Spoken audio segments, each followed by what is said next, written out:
Why silver is the most undervalued asset in human history, the solar panic.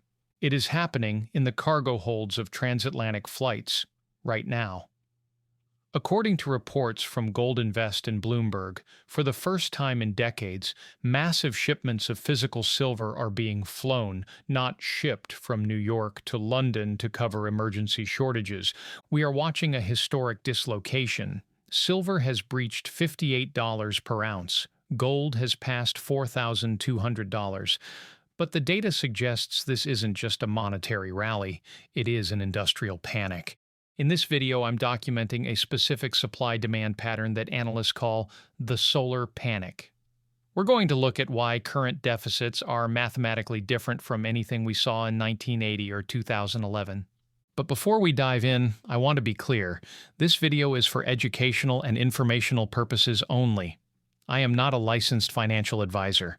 All opinions shared are my own and based on publicly available information. Please do your own research before making any financial decisions. Here's the data the industrial giants don't want you to see. Commodity historians have documented a recurring sequence that occurs when a monetary metal becomes a critical industrial necessity. I call this the industrial absorbency pattern. It's not a crystal ball, but an analytical framework for understanding how markets react when an asset creates a conflict between investors and manufacturers. It is important to note, markets can behave irrationally, and government intervention can pause or break these patterns. History rhymes. It rarely repeats exactly.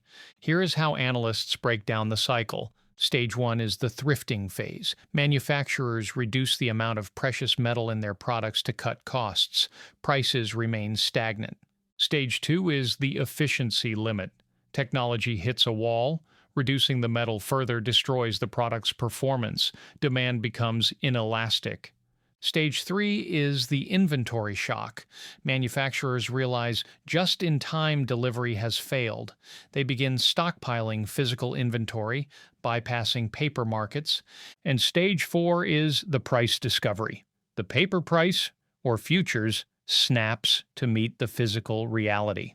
Now I'm going to walk you through two historical cases where silver experienced similar stress.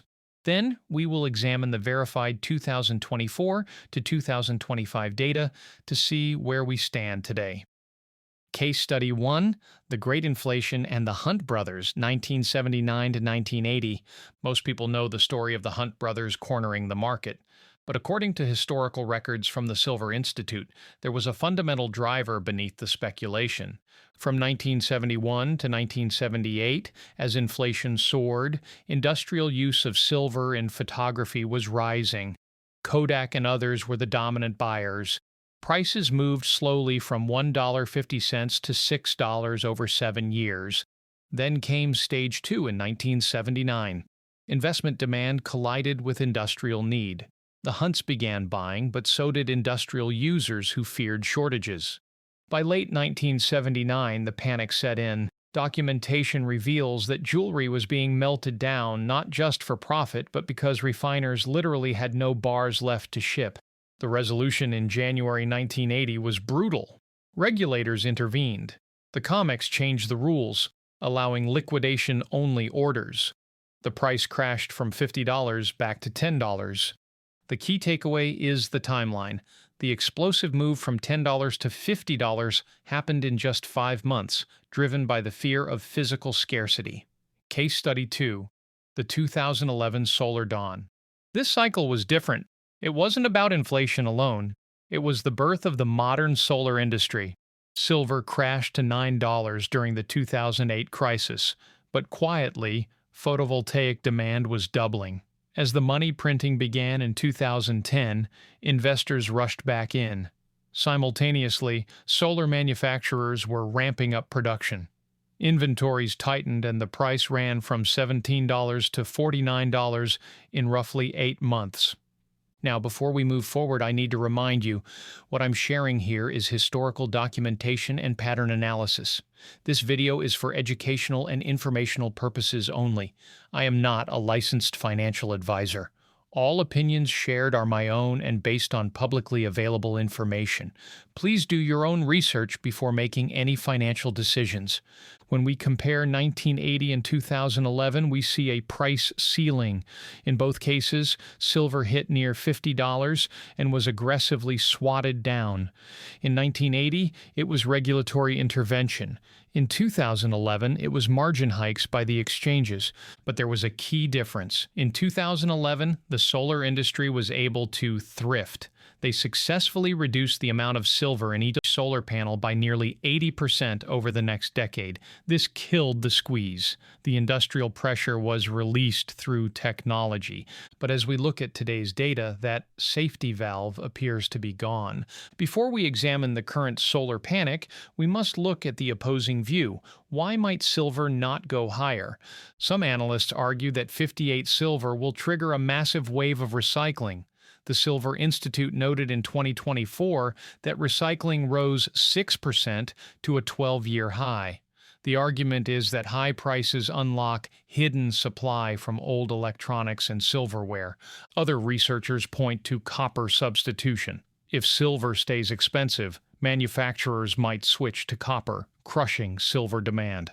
However, when we examine the recent data from Advent Research Materials in January 2025, a problem emerges.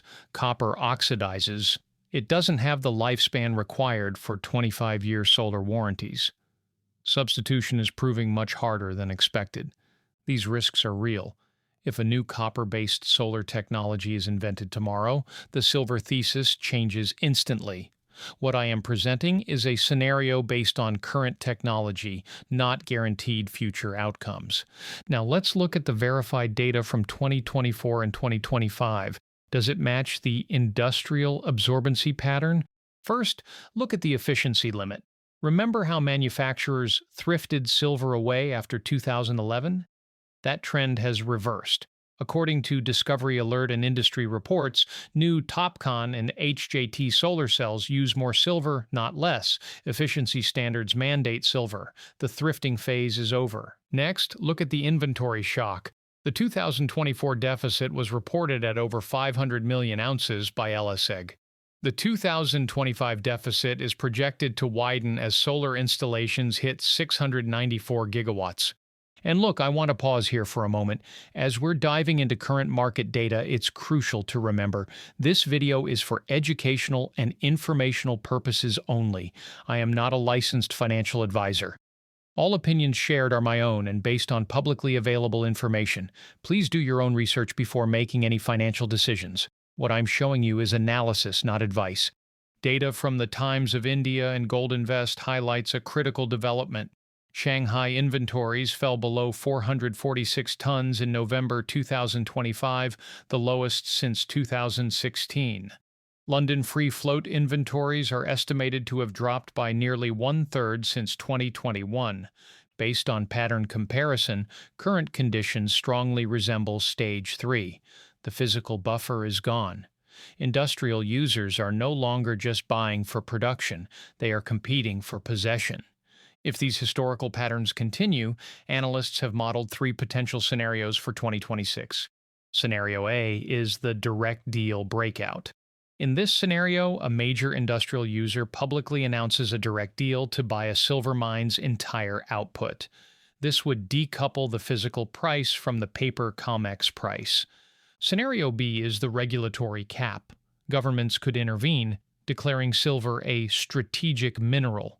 Price caps or export bans could be implemented to protect green energy mandates. Scenario C is demand destruction. A global recession hits in 2026.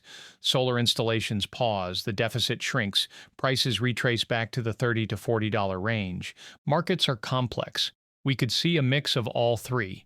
Timing is the hardest variable to predict.